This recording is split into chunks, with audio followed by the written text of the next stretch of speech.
Second mistake പറയുകയാണെങ്കിൽ നല്ലവനായ ഉണ്ണിയായിരിക്കുക എന്നുള്ളൊരു കാര്യം. നമ്മളെ പ്രൊഡക്റ്റും സർവീസസിനെയും ഓവറായിട്ട് മാർക്കറ്റ് ചെയ്യുക. അതായത് ഒരു എന്താ പറയുക, എക്സാജറേറ്റ് ചെയ്ത് പറയാമെന്നൊക്കെ പറയില്ലേ, തള്ളി വിടുക, അല്ലെങ്കിൽ ഹൈപ്പിൽ കാര്യങ്ങൾ കമ്മ്യൂണിക്കേറ്റ് ചെയ്യുക.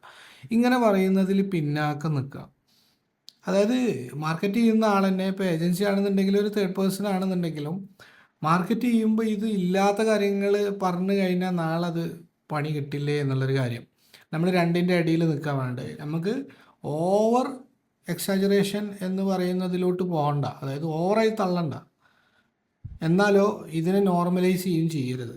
രണ്ടിൻ്റെ അടിയിൽ നിന്നിട്ട് വേണം കാര്യങ്ങൾ നമുക്ക് എന്തും ചെയ്യാൻ, എന്തും പറയാൻ.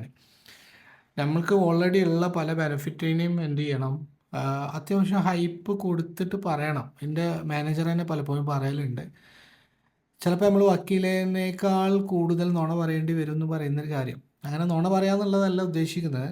ഇതിൽ നിങ്ങളെ പ്രൊഡക്റ്റ് സർവീസ് കസ്റ്റമർ ഇടയിൽ അറ്റൻഷൻ കിട്ടണമെന്നുണ്ടെങ്കിൽ നമ്മൾ ഹൈപ്പ് ക്രിയേറ്റ് ചെയ്തേ പറ്റൂ. ഹൈപ്പ് ക്രിയേറ്റ് ചെയ്യാത്ത പേഴ്സൺ എന്ന് പറഞ്ഞാൽ നോർമൽ ബാക്കിയുള്ള പ്രൊഡക്റ്റ് സർവീസിൻ്റെ ഒക്കെ കോമ്പറ്റീഷൻ്റെ ഉള്ളിൽ പെട്ട് കുടുങ്ങി കിടക്കുള്ളൂ ചെയ്യുക.